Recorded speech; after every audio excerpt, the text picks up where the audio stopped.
जय श्री कृष्णा। आइए सुनते हैं जीवित पुत्र का या जीतिया की व्रत कथा। गंधर्वों की राजकुमार का नाम जीमूत वाहन था। वे बड़े उदार और परोपकारी थे। जीमूत वाहन के पिता ने वृद्धावस्था में वानप्रस्थ आश्रम में जाते समय इनको राज्य सिंहासन पर बैठाया, किंतु इनका मन राजपाट में नहीं लगता था। वह राज्य का भार अपने भाइयों पर छोड़कर स्वयं वन में पिता की सेवा करने चले गए।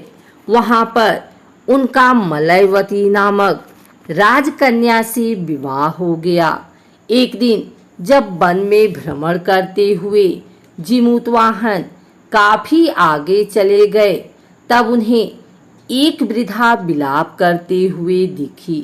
इनके पूछने पर वृद्धा ने रोते हुए बताया, मैं नागवंशी स्त्री हूँ और मुझे एक ही पुत्र है।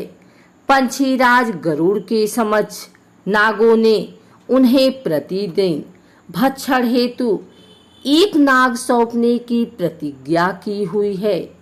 आज मेरे पुत्र शंखचूड़ की बलि का दिन है।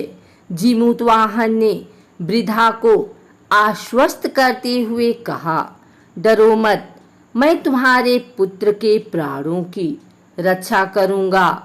आज उसके बदले मैं स्वयं अपने आप को उसके लाल कपड़े में ढककर बध्यशिला पर लेटूंगा।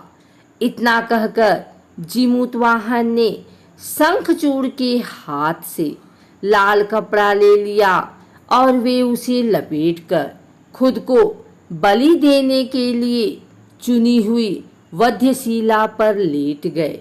नियत समय पर गरुड़ बड़े वेग से आए और वह लाल कपड़े में ढके जीमूत वाहन को पंजे में दबोचकर पहाड़ के शिखर पर जाकर बैठ गए।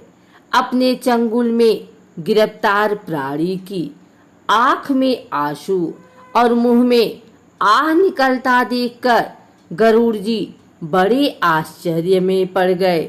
उन्होंने जीमूत वाहन से उनका परिचय पूछा। जीमूत वाहन ने सारा किस्सा सुनाया। गरुड़ जी उनकी बहादुरी और दूसरे की प्राण रक्षा करने में स्वयं का बलिदान देने की हिम्मत से बहुत प्रभावित हुए। प्रसन्न होकर गरुड़ जी ने उनको जीवन दान दे दिया तथा नागों की बलि ना लेने का वरदान भी दे दिया। इस प्रकार जीमूत वाहन के अदम्य साहस से नाग जाति की रक्षा हुई और तब से पुत्र की सुरक्षा हेतु जीमूत वाहन की पूजा की प्रथा शुरू हो गई। अश्विन कृष्ण अष्टमी के प्रदोष काल में पुत्रवती महिलाएं जीमूत वाहन की पूजा करती हैं। कैलाश पर्वत पर भगवान शंकर माता पार्वती को कथा सुनाते हुए कहते हैं कि अश्विन कृष्ण अष्टमी के दिन उपवास रखकर जो स्त्रियां साया प्रदोष काल में जीमूत वाहन की पूजा करती हैं तथा कथा सुनने के बाद आचार्य को दक्षिणा देती हैं, वह पुत्रों का पूर्ण सुख प्राप्त करती हैं।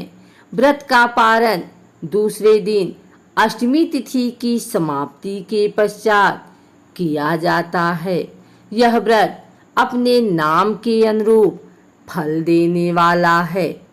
एक अन्य कथा के अनुसार दो बहनें थीं जिनका नाम था चीली और सियारिन। चील बहुत मेहनती थी और गरीब भी थी।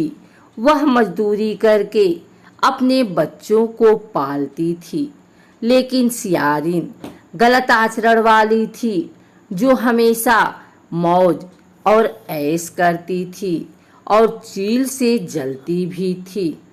हर वक्त सियारिन यह सोचती थी कि चील इतना खुश कैसे रहती है।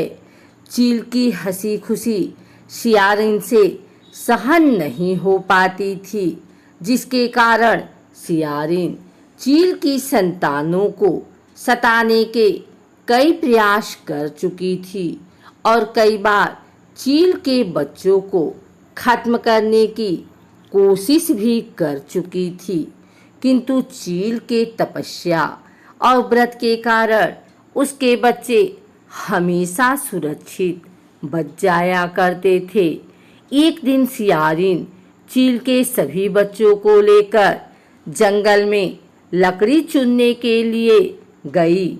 वहां जंगल में लकड़ी को चुनते चुनते बच्चे थक गए और थोड़ी देर के लिए सो गए। बच्चों को सोते देख सियारिन ने सभी बच्चों का सिर काट दिया और टोकरी में रखकर वापस घर आ गई और चील को वह टोकरी भेंट में दे दी और कहा, दीदी, मैं जंगल से आपके लिए नारियल लाई हूँ, बच्चों को खिला देना। चील ने उस टोकरी को उठाकर देखा नहीं और किनारे में रख दिया और अपने बच्चों की प्रतीक्षा करने लगी।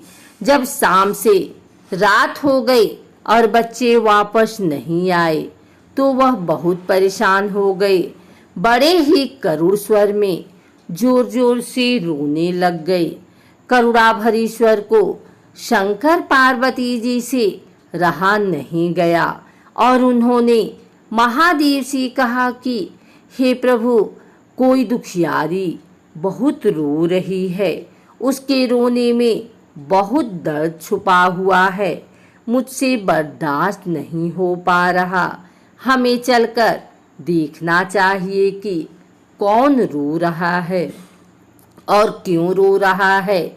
तब इस बात पर महादेव जी ने कहा कि यह मृत्यु लोक है और यहाँ पर यह सारी साधारण सी बात है, लेकिन पार्वती के हठ के कारण महादेव उनके सामने झुक गए और चील के पास जाकर उसके रोने का कारण पूछने लगे।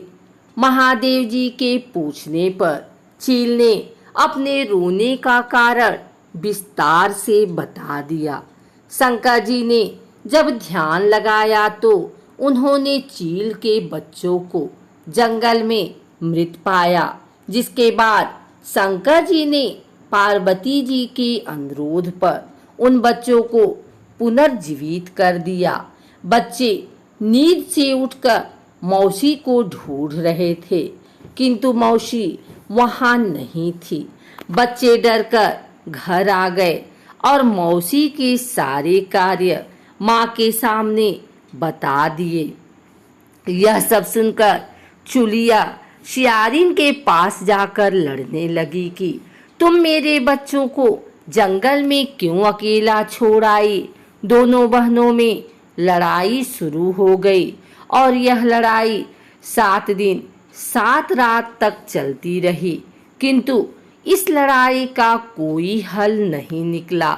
जिसके बाद दोनों ने उस जंगल में एक तपस्वी को घटना सुनाई।